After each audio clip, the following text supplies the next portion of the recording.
l'anglais également, mais je vous laisse le mot de conclusion pour faire la synthèse. Monsieur le Premier ministre, je sais... Panel.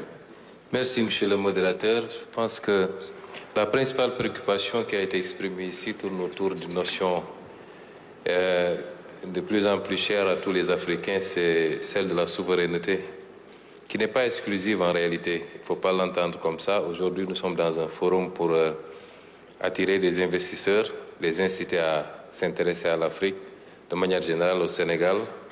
Porte de sortie, jadis, comme disait mon homologue, et porte d'entrée, nous l'espérons. Et dans notre conception, nous n'avons jamais conçu le Sénégal comme un îlot.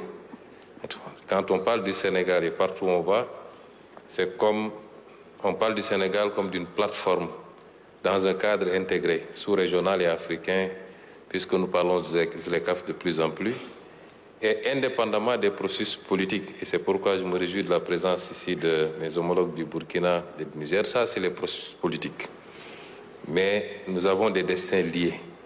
Et quel que soit l'aboutissement, une confédération de l'AES, nous continuerons de manière bilatérale et comme dans un cadre plus large, à travailler comme si de rien n'était avec nos frères des autres pays. Et nous concevons le Sénégal comme un continuum pour toute l'Afrique, pour l'Afrique de l'Ouest en particulier. Et c'est pourquoi nous voulons rassurer les investisseurs. Le débat souverainiste qui se pose en Afrique, c'est par rapport à une histoire qui a été longue, que nous vivrons de manière variée selon les partenaires, mais qu'aujourd'hui les Africains ont pris conscience que, comme je l'ai dit tout à l'heure, c'est les mêmes méthodes qui ont produit des résultats partout ailleurs qu'il faut appliquer en Afrique. Nous ne sommes pas en train de réinventer nous. Et sous ce chapitre, je pense que la gouvernance, elle doit d'abord se recentrer sur nos propres capacités endogènes. Pourquoi au Sénégal, quand on a fait les constats qui ont été faits après les audits économiques et sociaux, qui est un plan endogène à plus de 90%, par des réformes fiscales non asphyxiantes, qui ne créent pas de surcharge fiscale, mais qui vont chercher des niches fiscales, qui nous permettent aujourd'hui, valablement, de nous projeter sur quasiment 6 000 milliards sur les 3 ans de recettes additionnelles, mais qui seront orientés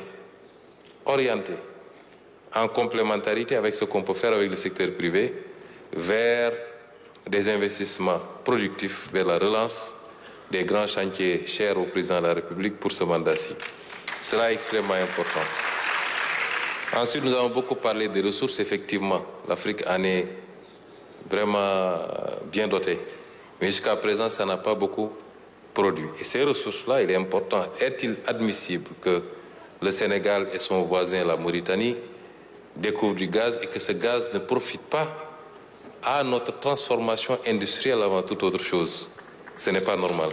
Et si on est dans ce schéma, nous devons prendre nos responsabilités pour corriger ce qui doit être, ce qui doit l'être. Et c'est extrêmement important. Et c'est pourquoi aujourd'hui, je veux rassurer aussi les investisseurs. Nous voulons un partenariat beaucoup plus équilibré, gagnant-gagnant. Le schéma jusqu'à présent qui a été expérimenté, quand vous voyez le cas du Sénégal, depuis qu'on a constaté avec l'audit une part importante de dette qui n'a pas été révélée, le débat à l'interne, alimenté par malheureusement de la propagande médiatique, c'est comme si le sort du Sénégal dépendait de l'extérieur et particulièrement du Fonds monétaire international, ce qui n'est pas le cas en réalité. Ce partenariat est extrêmement important. Mais le sort du Sénégal va dépendre d'abord du peuple sénégalais lui-même.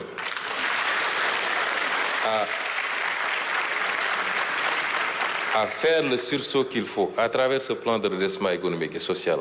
Prioritairement, d'abord, ça va dépendre de cela. Ça va dépendre des efforts d'assainissement budgétaire que nous allons faire et qui nous crédibilisent nous-mêmes vis-à-vis de nos partenaires. Ça va dépendre certainement du réexamen d'un certain nombre de facteurs, notamment intégrer ce qui doit l'être en termes budgétaires pour avoir la réalité qu'il faut. Et ça dépendra en définitive, en dernier ressort, de ce qu'on pourra avoir comme accord avec des institutions comme le FMI, qui ne règlent pas notre problème. Ce n'est pas un accord de 1800 1,8 milliard de dollars avec le FMI qui règle les problèmes budgétaires du Sénégal, mais c'est peut-être un cautionnement pour nous permettre d'aller dans des conditions beaucoup plus sereines vers le marché et rassurer également les investisseurs. Et j'en profite aussi pour dire que, en tant qu'Africains, nous sommes de fervents défendeurs du multilatéralisme, mais il y a des pans entiers du multilatéralisme qu'il faudra revoir. Aujourd'hui, même pour les grandes puissances, la capacité à collaborer avec un pays va dépendre beaucoup plus de l'onction d'un certain nombre d'institutions, quand bien même sur le plan bilatéral, vous vous rendrez compte que les conditions sont réunies pour coopérer avec ce pays-là. Mais on va dire, nous attendons l'avis du FMI, nous attendons, et ça va déteindre aussi sur la notation. Je pense qu'aujourd'hui, une réflexion très profonde doit être initiée sur ce plan-là. Mais ce que je voudrais dire en définitive, c'est que les pays africains doivent compter sur eux-mêmes d'abord. Et c'est cela qui va rassurer les partenaires qui viendront beaucoup plus aisément pour cela. Et la question du financement de nos économies, la question du capital primitif, elle se pose. Mais le schéma, on n'a pas un schéma unique. La manière dont l'Occident, par exemple, à travers l'Europe et son excroissance vers l'Amérique, la manière dont ça s'est fait à partir de l'exploitation, il faut le dire, la traite, la colonisation, qui ont servi à alimenter la révolution industrielle et le décollage, n'est pas le même modèle que l'Asie, qui n'a pas fonctionné peut-être sur cette même base. Mais aujourd'hui, vous allez en Chine, ça s'est beaucoup plus fait sur l'ouverture à l'investissement direct étranger, l'assainissement de la gestion publique, ainsi de suite. Et nous devons choisir notre modèle, fabriquer notre modèle par nous-mêmes. Et ce modèle-là, à mon avis, se fera par une bonne gestion de nos ressources, une bonne réappropriation de nos ressources naturelles, une discipline budgétaire sans faille, un train de vie qui correspond à nos capacités et privilégier maintenant le partenariat, l'investissement direct étranger sur la dette, une certaine forme de dette, tendre la main à nos partenaires internationaux en leur disant le cadre est assaini, il est incitatif, venez investir pour un partenariat gagnant-gagnant.